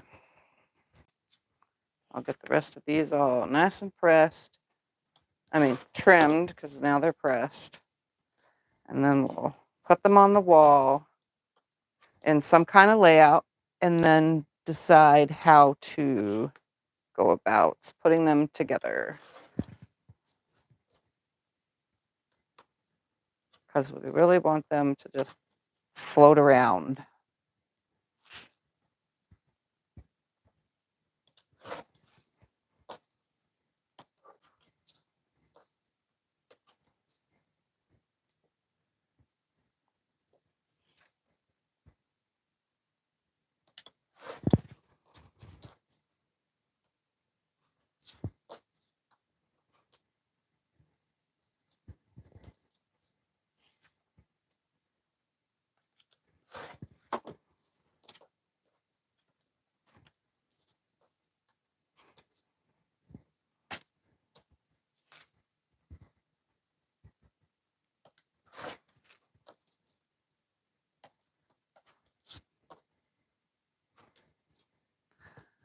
All right. They look like big envelopes. Yeah, they do. They do. Yep.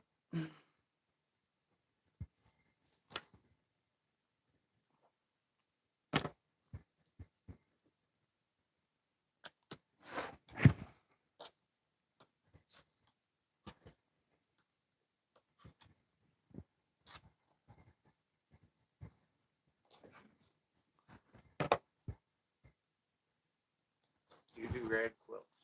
I have not done a rag quilt. I bought the stuff to do a rag quilt, and I just never did. I mean, I bought the little snip things to snip it and rag it, but I haven't done it yet. I've been saving up all of my flannel, all the scraps from all the flannel projects. That's what I'm going to make a rag quilt out of, all my flannel scraps eventually.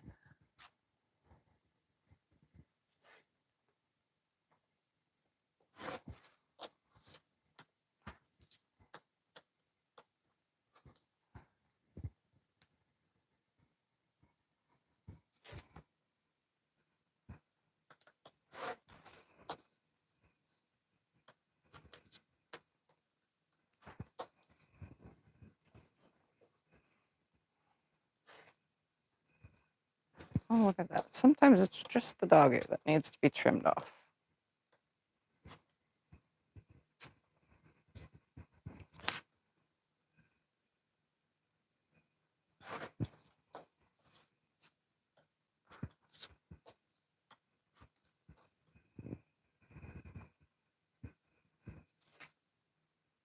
And I'm lining up my 45-degree line also to make these cuts. As long as those are all straight, that's all that matters.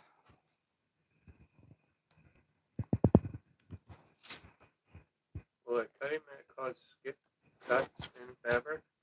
Yeah, you can get skips from your cutting mat. It's best to clean your mat as often as you possibly can, as well as replace it if you need to. Because say you're cutting, like me right now, this same position I'm cutting in over and over and over again. And I did the diagonal. This part of my cutting mat right here is literally a disaster. It looks gouged and messed up. So it's best to just replace them, honestly. If you buy the Fiskars ones and they get ruined because they guarantee their product and it gets ruined within like 30 days, you know, then I would say use their free replacement thing. But they're cheap enough. The Fiskars, that's why I get Fiskars brand, by the way, because they're cheaper. So the 24 by 36 was only, was it $42 or something like at Walmart? So I just buy them from there because it's cheaper to just replace it than it is to go through all the rigmarole of, you know, getting a new mat on warranty, which only lasts, you know, however long. And you got to keep your receipt if you do use the warranty. But Scott just put a link for a mat and a ruler combo, though. I think it even is it a rotary cutter combo? Isn't it the one with the rotary cutter that we put on there? This one's a mat and then ruler. Oh. Cutting mat and a 6 by 24 inch ruler. Yeah. Yeah, I would say replace it though if it starts getting gouges. If you're always cutting 5-inch strips, your 5-inch mark, you need to adjust it. So instead of always cutting at 5, say you do 10 strips, you cut them at 5, do 10 more, cut them at 7, do 10 more, cut them at 9. Just keep adjusting your fabric down so that you're still getting your 5 inches, but do it on different numbers throughout your board so that you're not always putting that same gouge in the same spot every single time. Same with 10-inch or whatever size strips you're always cutting, the 2.5-inch mark, definitely. All the 2.5, 5, 7.5, 10, so on and so forth, every 2.5 inches. If you're cutting those constantly, you're going to gouge up all those numbers. So slide it down a bit and just do it from a different number. That way you can save on, your mat. But I always go with Fiskars because they're the cheapest. But I do have an Alpha. I have never had a Martelli one. And what was the brand that Becca had at her house that I tried? Because I used hers at her house. I don't remember the brand name, but I've used other brands at friends' houses. They're just the same. Just replace it. It's the best thing you can do if it starts being too bad. Mine's still going, but I do have to change my blade more often. If you haven't noticed and been on live streams a lot lately, I've been changing my blade out a lot more, and that's because my mat is getting dull, which is dulling my blades. And you can see it doesn't always cut because I'm always cutting in the same spot.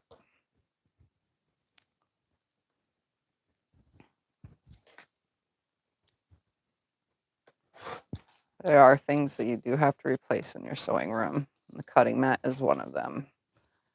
And me, I go through one cutting mat every 6 months.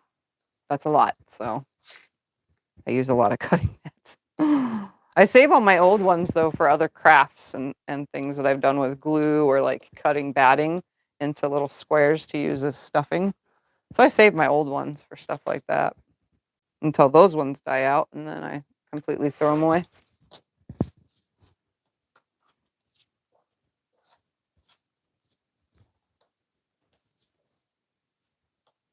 All right, let's see what we can do with these because they're all some sort of rectangle. They're probably not exactly the same size. They're probably off, here and there a little bit, but we're going to put them on the wall and see what we can come up with. I'm going to take this down. I got it. Because I need to remove the hooks too. Oops. All right, move that out of the way. And we're going to put these on the wall in some sort of fashion. I'm thinking there's 40 of them, so put like a space between that.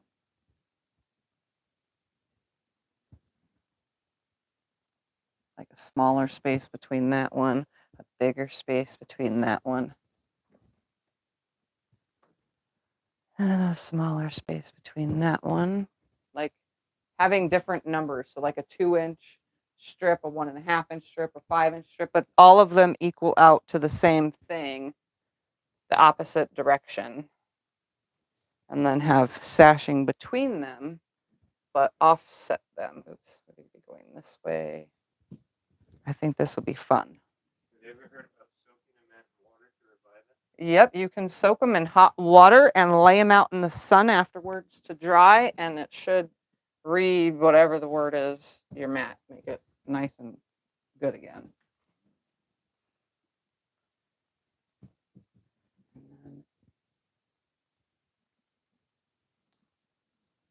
Let's do this one. Well, the edge always has to be the edge, but in-betweens don't have to be the same. Have you ever tried running an old rotary mat through your AccuQuilt? An old rotary mat through the AccuQuilt? No, I've never tried that. And I know you can cut the mats. Put that one about that far apart. Yeah, we're going to do like 2-inch, 3-inch. Wait, 1, 2, 3, 4. There's 4 spots. 2-inch, 3-inch, and 4-inch, I think is what we're going to do. And make like a...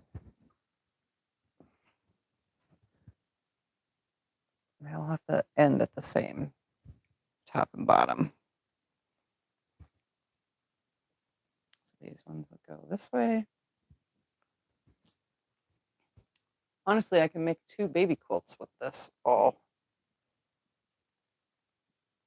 Or just 1 big quilt because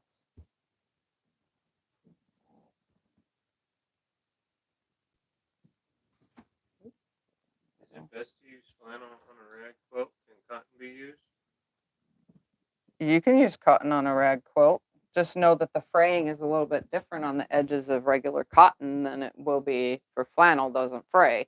So when you go to snip all those things, all that's going to have little stringies that pop off of it. With regular cotton, like it'll shred as well as it'll thing, unless you pink all those edges, which is a lot of extra work. Oh yeah, that'll be cool. Are Olfa mats self-healing? Olfa mats are self-healing. Any rotary mat that you buy is going to be self-healing. All right, I think I'm just gonna.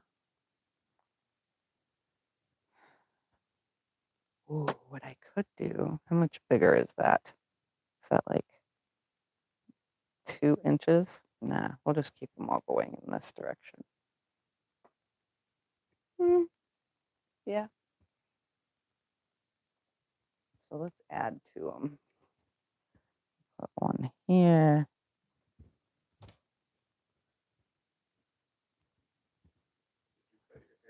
No, I did not cut my hair. It's just tied up.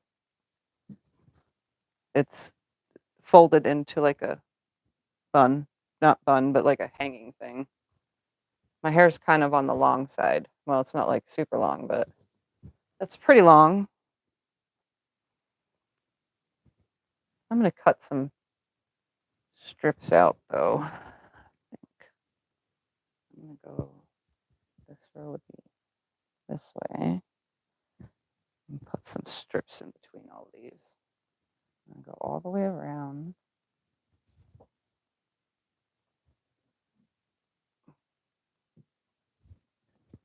Going too high. Go lower. Closer. More apart. That's probably too separated, but hey, we'll just, it has to end right there.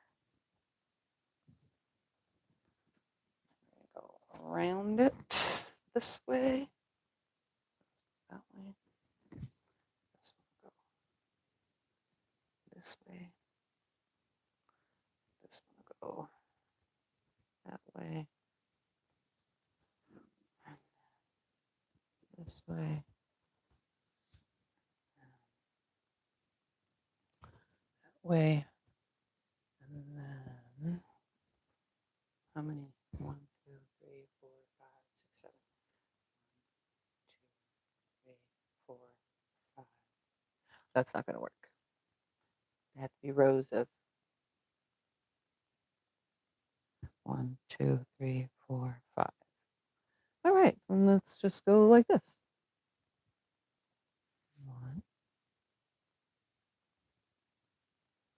2, 3,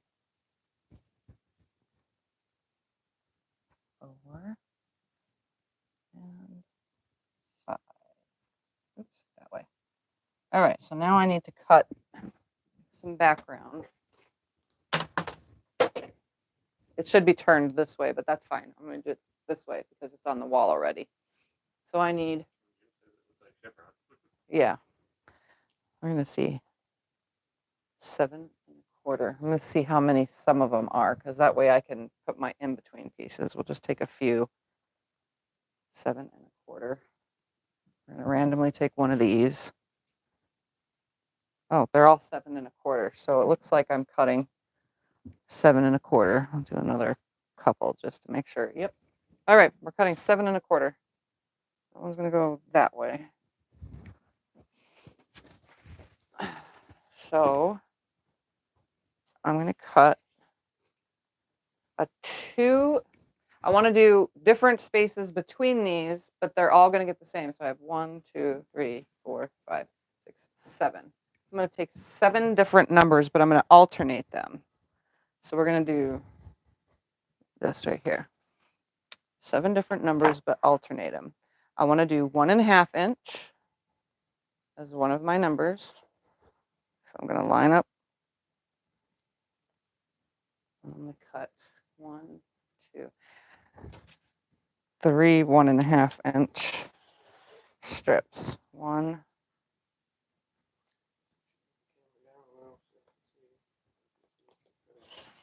2, and 3.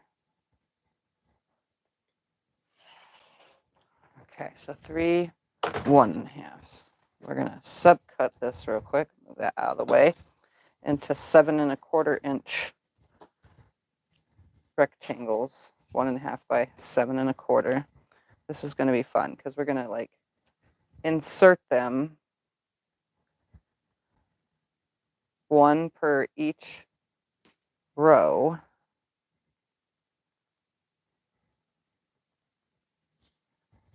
Okay, and we're going to use this for the measuring. You'll see what I'm doing here. All right, 7 1/4. Right there. All right. So say we have that one right there. And then we'll put one in this row, right? Obviously, I'm going to have to adjust it. One in this row. One in this row. So we'll put it right there, move that to it. And then one in this row. And the only reason why I cut more than I needed of the 1.5 is because each one of these is going to be 1.5. So I only have one left over, obviously, of that. But I'm going to do 1.5 inch strips between them. So now the next number, if I did 1.5, let's do one strip at 2.5. Actually, let's do 2, then 2.5, right? Yeah, that'll work. So we'll do 2. And we'll subcut that into 7 1/4 inch pieces. And put those in. Because I need 1, 2, 3, 4, 5. Yeah, I should do 5. Are you going to turn the geese blocks? No, you'll see in a second what happens here. 1, 2.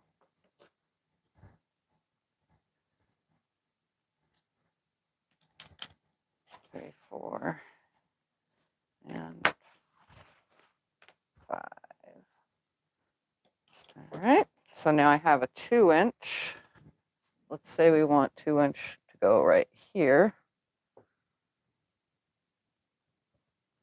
Okay, and then the next row gets a 2 inch. We'll put it on this side right here.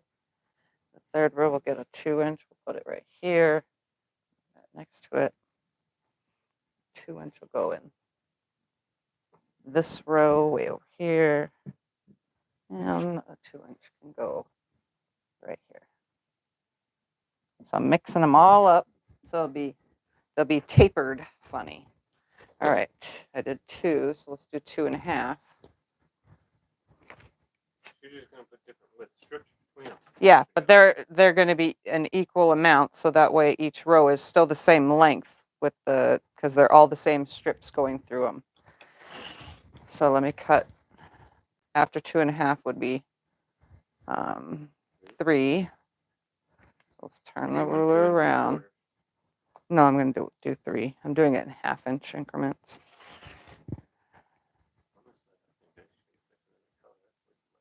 Nah, I like it. Yeah, it's okay. Gives me a lot of empty space to quilt in. That's true. And you know me, I like my empty quilting space. That's true. All right, so I need 5 of these at 2.5 inches. So 2.5 by 7 1/4, by the way. So So there's 2, 4, and 1 more to make 5. Right there. All right, so let's say we want 1 right here, 1 right here, 1 right here, 1 right here, and 1 for the top row right there. Slide all that down.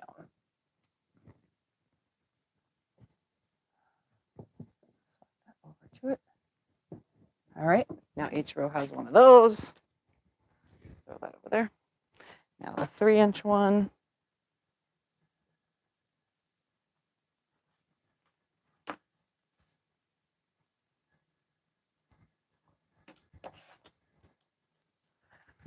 Seven and a quarter. There.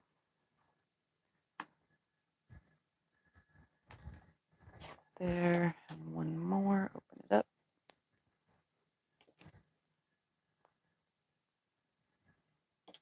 All right, so now we have my 3-inch piece. We'll go way over here. 3-inch. That's 1. Next row up, we'll put this right here. That's 2. Let's go to the beginning with this one. 3.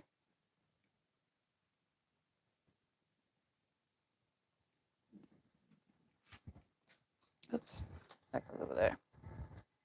1, 2, 3, 4. So we'll go on between these 2. I gotta move it all down. Moving down. Like in Alice in Wonderland, where they move down to the next spot over and over again when he's in that one scene, the cartoon one. I forgot the little song, but. All right, and 1 more top row. We'll go to the end right here. Let's move that over. So we need 3. Let's do the same thing again. 1.5, 2.5, 3.5. Oh, I did 1.5, 2-inch. So now I need and 3. So I did 1.5, 2, 2.5, 3. So, and I need to fill 1, 2, 3 more. So we'll do 1 3/4, right? And then 2 3/4. That would be the other number, right? Okay. 1 3/4 and do 2 1/4. 2 3/4. This is how I make things up. And then I need 1 more, which would be, I didn't do 3.5. So we'll do a 3.5. Oh, that's going to be big. Yeah, that seems big. Let's do. Yeah, don't go that big. Let's do do a 1. A 1. You started with 1.5. Yeah, we'll do a 1. There we go. Or 1 1/4. Okay, it's already cut. I did 1. Now I just need to subcut. I'm just being creative. This is creative juices flowing right now. All right. Oops, turn it this way. 7 1/4. 7 1/4. And 1 more. 7 1/4. Okay. Let's put these in. 1 can go here.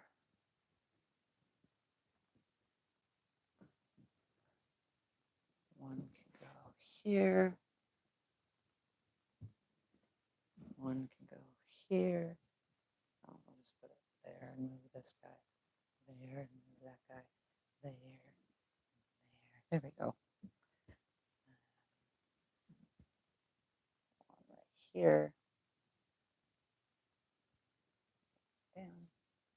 Oh, I like it because they're like not equal. I do like when things are not the same, but the same. All right, and then we'll cut this one down and the 1-inch one down.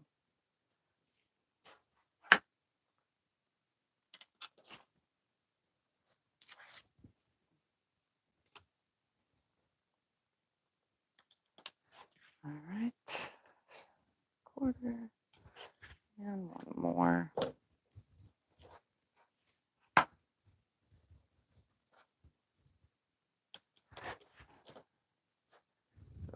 There.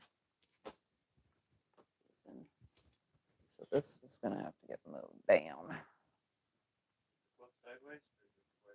This is sideways instead of up and down at the very moment.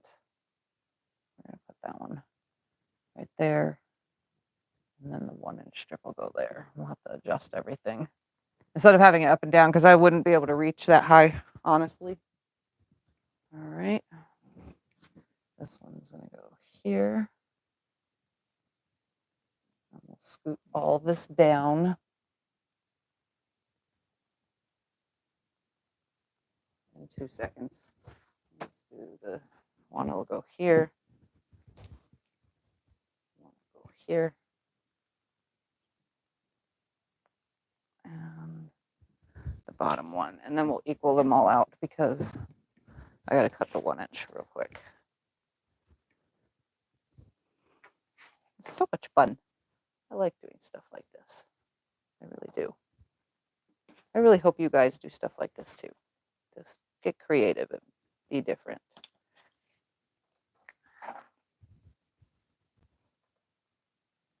And then one more piece.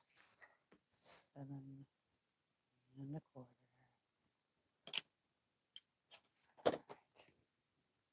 Now we insert these. I should grab 2 instead of 1. So we'll now straighten all this out. So that row is equal with this row. Slide it all down. This one here.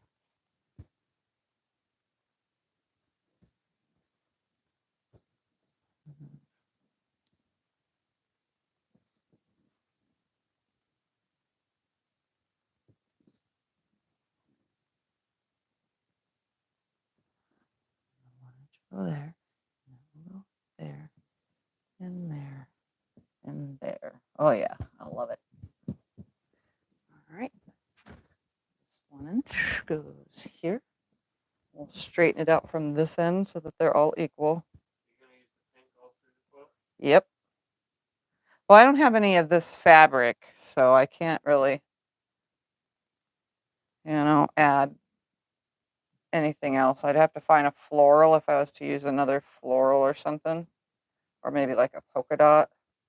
But I think I'm just going to have these just floating on pink, almost like a whole cloth, but not a whole cloth. If that makes any sense. There we go. All right. This one is going to be right here. So let's readjust this so they're all equal. Yeah, it's just going to be floating. I like the idea of it. Just the pop of color on a solid.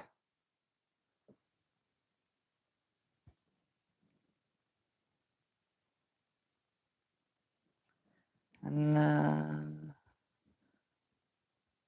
one more row to adjust. And then the whole thing will be situated. And then we'll imagine the pink in between.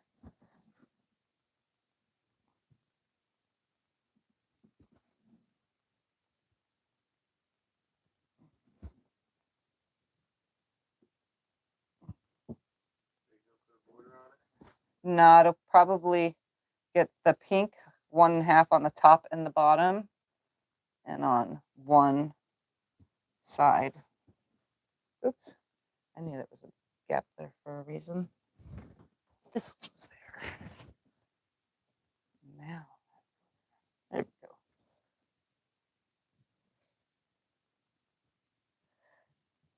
So just for the imagination, we'll just lay these right here, the 1.5, just so you can see. I'll do 1.5 inch strips to connect the rows, you know, like that. And then they're just floating geese. They're just floating both ways. So turn it that way, obviously, and they'll be floating up and down. And then I'll put a 1.5 inch on each end, and then on the top and bottom, and then that's the end of the quilt. It'll just be that. So it'll give me tons of space in here to just quilt whatever I want.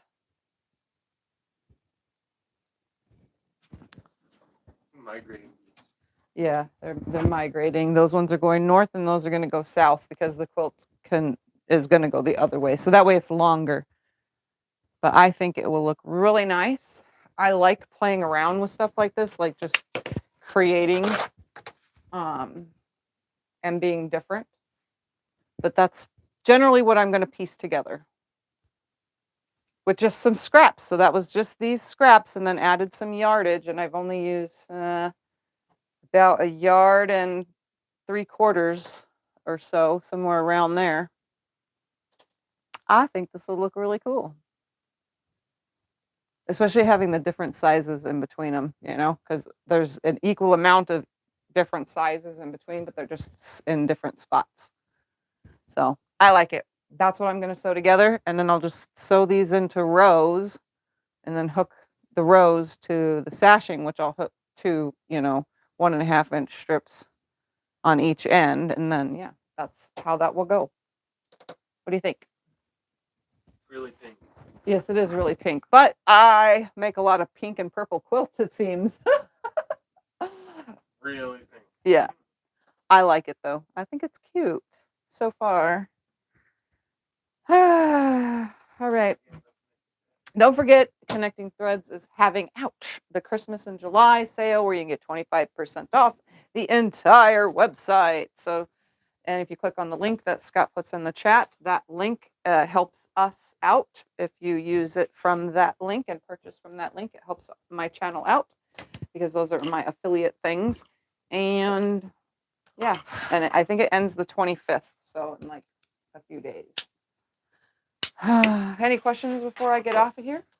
Tomorrow you'll be on tomorrow. Oh yeah, and tomorrow I will be on for a mail opening, and that's all I got. I'm gonna go back to bed and watch TV. Like I said, I'm not feeling well, so, and you guys can probably tell because there's a lot of you out there that know me, and you can tell. It's hard to hide sometimes. At least I'm accomplishing something. I just need to sew it together, and hopefully by next Sunday you guys can see it together because I'll have it. Finish this next Sunday, or are we gonna start the panel? I'm going to start the panel, hopefully, if I get it drawn up. If not, then I'll just play with more scraps. So I just haven't drawn it up yet.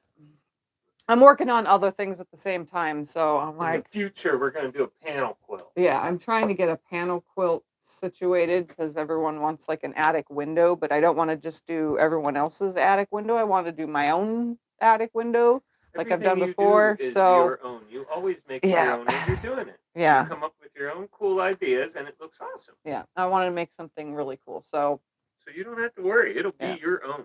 Yeah. All right. Thank you guys all for hanging out. I'm going to go ahead and get off here and go relax and not stand because standing is driving me nuts. And I'm just going to lay back. So good night, everyone. Thanks for hanging out, and I'll see you tomorrow in the morning. Bye, everybody.